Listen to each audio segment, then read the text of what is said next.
सो hello दोस्तों, welcome back to new video. तो दोस्तों फाइनली आप लोगों के लिए institute of banking personnel selection की तरफ से यानी आईबीपीएस क्लर्क की वैकेंसी 2025 की आउट कर दी गई है।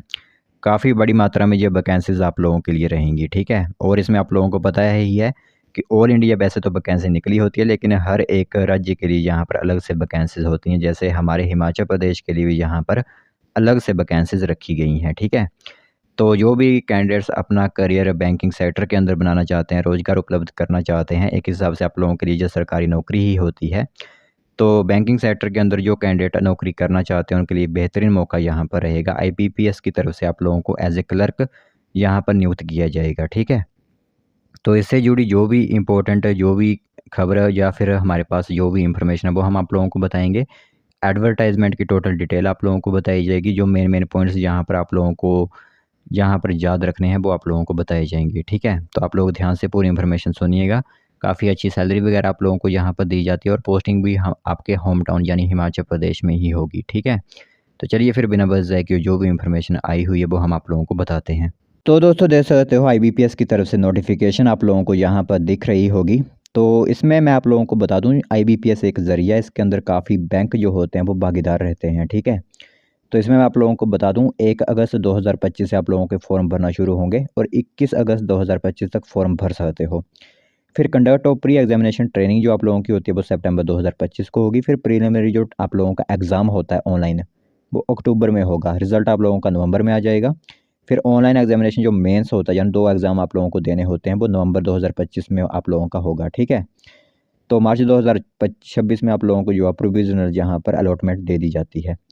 तो सबसे पहले मैं आप लोगों को यहाँ पर भागीदार जो रहते हैं बैंक वही बता देता हूँ। तो बैंक ऑफ बड़ौदा इसमें भागीदार रहता है, Canara Bank, Indian Overseas Bank, UCO Bank, Bank of India, Central Bank of India, Punjab National Bank, Union Bank of India, Bank of Maharashtra, Indian Bank, Punjab and Sind Bank, इन सभी में आप लोगों को नियुक्ति दी जाती है, ठीक है। तो इसमें आप लोगों को बता दूँ कि आप लोगों की सैलरी किस तरह की होती है।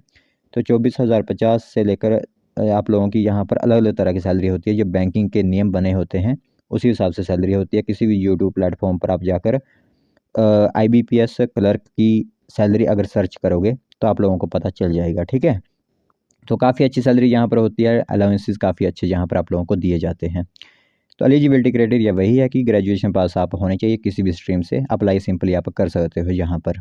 साथ ही साथ आप सिटीज़न ऑफ इंडिया होने चाहिए। एज 20 से 28 वर्ष रखी गई है यहाँ पर आप लोगों के लिए। जो यहाँ पर रिलैक्सेशन होती है वो एससी को 5 साल की, ओबीसी को 3 साल की और जो हैंडीकैप्ड होते हैं उनको 10 साल की रिलैक्सेशन भी यहाँ पर दी जाती है, ठीक है। तो ये बात होगी। बाकी मेन मेन जो भी इंफॉर्मेशन है वही आप लोगों को यहाँ पर प्रोवाइड करवाई जाएगी, क्योंकि काफ़ी बड़ी यहाँ पर आप लोगों के लिए ये पीडीएफ आया होता है। देख सकते हो 74 पेजेस का जो पीडीएफ है, लेकिन हम बताने वाली बातें कुछ कम ही यहाँ पर होती हैं, ठीक है।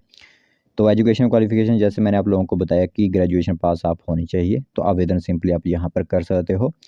सिर्फ अगर डिग्री आप लोगों के पास होगी तो तभी आप इसमें आवेदन कर सकते हो।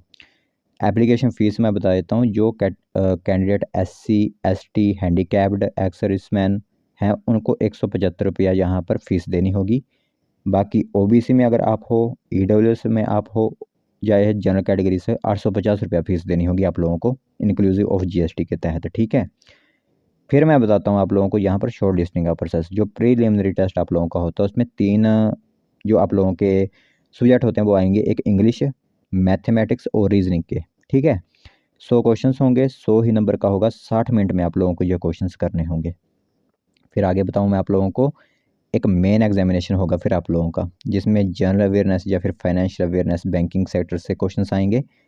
इंग्लिश के क्वेश्चंस होंगे, रीजनिंग के क्वेश्चंस होंगे, फिर मैथमेटिक्स के क्वेश्चंस होंगे। 155 क्वेश्चन होगा, 200 नंबर का पेपर होगा। 120 मिनट का समय आप लोगों को यहाँ पर दिया जाएगा, यानी 2 घंटे का, ठीक है। फिर यहाँ पर देख सकते हो हिमाचल प्रदेश के लिए इंग्लिश एंड हिंदी लैंग्वेजेस जो होती हैं वो रहती हैं, वो आप लोगों को पता ही है। तो मैं आप लोगों को आगे इसमें वैकेंसीज भी बताऊंगा किस तरह की वैकेंसीज आप लोगों की है। और यहाँ पर आप लोगों को लोकल लैंग्वेज आनी चाहिए। जिस भी आप स्टेट में अप्लाई करते हो वहाँ की लोकल लैंग्वेज आप लोगों की आनी चाहिए, ठीक है। तो यह एक आप लोगों के लिए यहाँ पर रखा गया होता है। अगर आप पंजाब में अप्लाई करते हो तो आप लोगों को पंजाबी आनी चाहिए, या फिर आप लोगों का 10th 12th में सब्जेक्ट पंजाबी है तभी भी आप इसमें आवेदन कर सकते हो, ठीक है।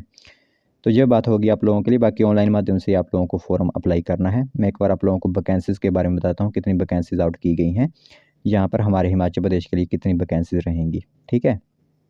तो कुल मिलाकर यहाँ पर देख सकते हो आप, हिमाचल प्रदेश के लिए वैकेंसीज़ आप लोगों को नीचे दिख रही होंगी। हिमाचल प्रदेश के लिए देख सकते हो यहाँ पर टोटल जो वैकेंसीज़ है उसका पूरा ब्यौरा एक बार स्क्रीनशॉट आप ले लीजिएगा, ठीक है, कि हिमाचल प्रदेश में कितनी वैकेंसीज़ हैं और किस किस बैंक में कितनी कितनी वैकेंसीज़ है आपकी कैटेगरी के हिसाब से। जैसे बैंक ऑफ बड़ौदा देख लो, एससी की कोई वैकेंसी नहीं, एसटी की कोई वैकेंसी नहीं है, मगर बैंक ऑफ बड़ौदा में वैकेंसी है ही नहीं। बैंक ऑफ महाराष्ट्र में 7 वैकेंसीज़ हैं, कैनरा बैंक में 10 वैकेंसीज़ हैं, पंजाब नेशनल बैंक में 55 वैकेंसीज़ जो कि होनी ही थी आप लोगों के लिए। तो कुल मिलाकर 114 वैकेंसीज़ आप लोगों की जनरल कैटेगरी से हो जाती हैं, और आउट ऑफ विच जिसमें हैंडीकैप्ड वगैरह भी आप लोगों की वैकेंसीज़ अलग से यहाँ पर आप लोगों को दिख रही होंगी, ठीक है।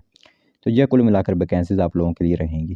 तो आई होप आप लोगों को पूरी इन्फॉर्मेशन पता चल गई होगी। बाकी एग्जामिनेशन सेंटर्स आप लोगों के पास पास में ही होते हैं, जैसे कि हिमाचल प्रदेश के लिए बद्दी, बिलासपुर, हमीरपुर, मंडी, कांगड़ा, कुल्लू, शिमला, सोलन रहेगा आप लोगों का एग्जामिनेशन सेंटर। तो अब जो भी आवेदन करना चाहता है यहाँ पर कैंडिडेट वो आवेदन कर सकता है।